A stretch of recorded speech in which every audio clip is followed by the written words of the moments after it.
Okay, this is a van. Okay, nakasakay na ba kayo ng van? Sino nakasakay na ng van? Oo. Okay, this is a van. So, say it again, everybody. Go up here. Say it. O, dito na ang tingin. Ano ito? Okay, this is a van. Nakasakay na kayo sa van. Okay, look at this. What is this? Lata. Yes, lata. Anong English ng lata? English ng lata. Tingin mo na ang kwentuhan. Dito lang. What is lata in English?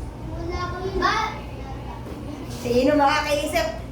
Yung ha? Nagsisimula siya sa letter C. Ang tunog niya, ang unang. The first sound is K. Let. Sardinas. English ng lata. Sardinas. Ano yun? Ha? Ano pakin? Ito is, nagsisimula sa K.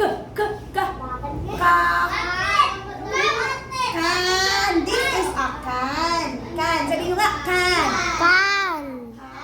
Can. Bakit meron na kayo? Again? Ano nga ang English ng lata? Can. Tandaan yan ha. Mamaya tatanungin ko yan. Letter C nag-start dyan. Can. Okay. This is a This is nagsisimula siya, lagi siya dito tayo sa short A ha, short A. Dapat mayroong A. Oh yes, lutuan. Ano siya? Nagsisimula siya sa pa. Kuwali. Sa English ay pan. Say it. Pan. Ang English niya ay pan. Yes, natin. Okay, sige ha. Tingnan lang. Sige. Hanapin ko rito para hindi kayo nahihirapan. Meron na dito, mamaya. Hindi, mamaya. Okay, kung natandaan kayo, sinabi ko, this is a van, this is can, and this is pan. How about this?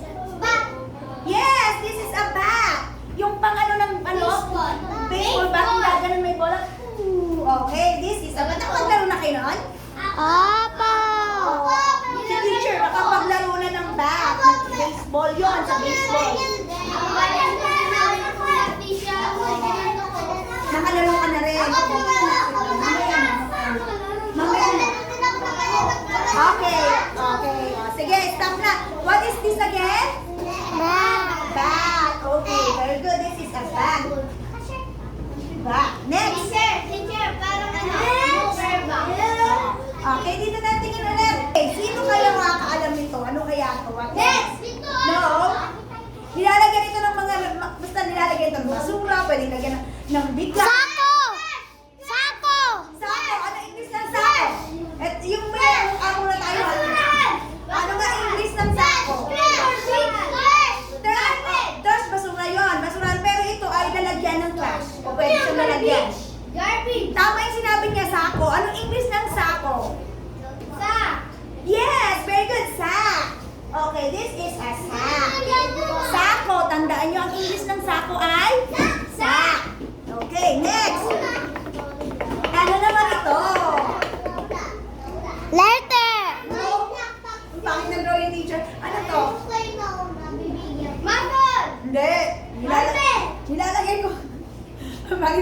Yung dinadala ito ni teacher kapag dinadala nyo rin. Yes, this is a bag. Bag yan. Bag yan yung shoulder bag. Okay, this is a bag. Okay, thank you na sa nakikinig. Dito. Dito na makinig. How about? Bag. Ano sa Tagalog ang bag? Paniki! Yes, very good. Paniki ang bag. Ang bag ay paniki. Okay na natin nakikita ang paniki. Paggabi! Makinig na dito. Ang paniki daw sabi, mapangi. Mapangi daw yung awiki. Ang paniki. Ang paniki. Ha? What? Anong tawag dito? English? Bag. This is a bag. Pareho sila na is also a bat. Pareho sila. Pag yung animal na bat, ito yung paliki. Pero pag yung ginagamit sa paglalaro, ito yung bat. Pareho lang yung spelling din nila. Pareho lang sila. It's the same word. But different in meaning. Magkaiba sila. So, do you know what's this? Yes, this is a cat. Oh, who can spell cat? Spell cat. Is it A? C-A-T. Cat. Very good. This is a cat. Ano sabi ng cat? My pet is a cat and it says meow meow. Meow meow meow. Meow meow meow. Ayan. My pet is a cat and it says meow meow. Meow meow meow meow meow. Very good. You know what's this? Babay pa in English. Yes, very good. This is a fan. Like ito, but that is an electric fan. This is also a fan, and that is a fan, but that is an electric fan. Electric fan. And this is fan, hand fan. Hand fan lang to. Hand, gamit kasi ang kamay.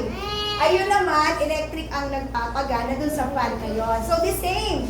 Fan. Okay, fan. Okay. Next. Ano ito? What is this? No.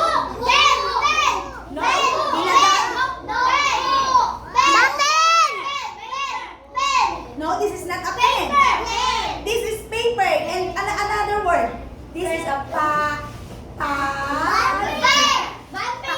This is no.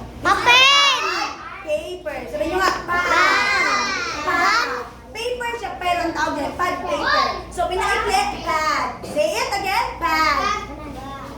Pad. O, ginagamit niya, meron kayo, lalagay kayo na pangalan. Pad paper na, walang guhit. Ito may guhit ka, ito ay pad. Okay, next. Ano kaya ito, meron kayo nito? Donut chow. Just raise your hand. Another. Yes, this is also a hat. Pero ang tawag sa kanya, yes, cap. Another term is cap.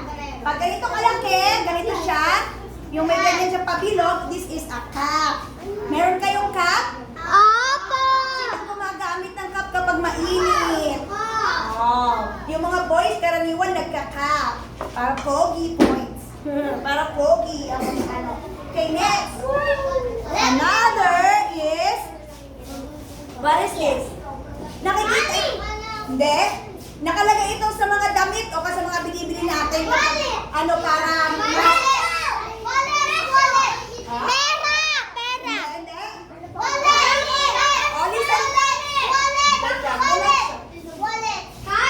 Listen muna kay teacher.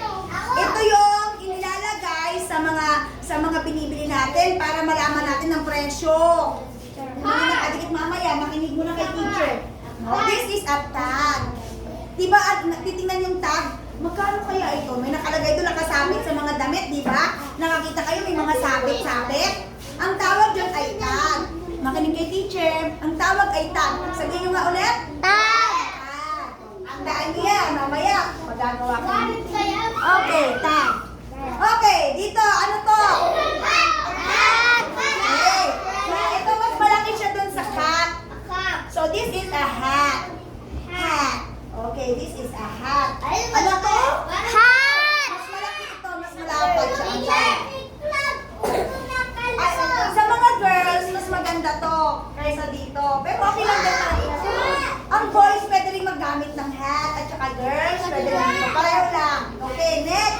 Teacher, parang yung ginawa niya. Okay lang yan. Gawin ni teacher. Okay. Alam niyo to. Alam niyo to. Kung sa, ano to? Dito tinitingnan lo. Yes, tinitingnan natin dito sa... Yes, mapa. Sa English ay... Map. Map. Map. Pala map. Pag mop, ano yon yung pinanggaganon pag mop. Ito map. Map. Ito yung map. Pag kayo ginagamit paglinis, ang tawag doon ay mop. Susunod yung pag-aaral natin yung susunod. Tandaan niyo na. And this is, masarap to ulamin. Fish. Masarap ilagay sa burger. No? Bread.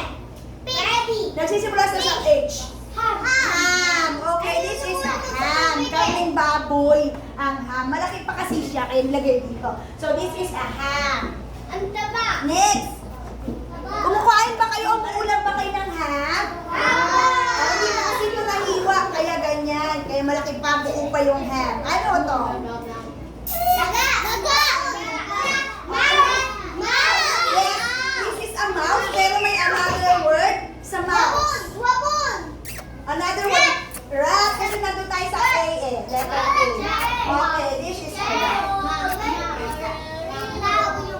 Teacher, Ah. lagay mo yung mouse. Oo, yung pusa daw, kaaway daw ng daga, magkaaway silang Teacher,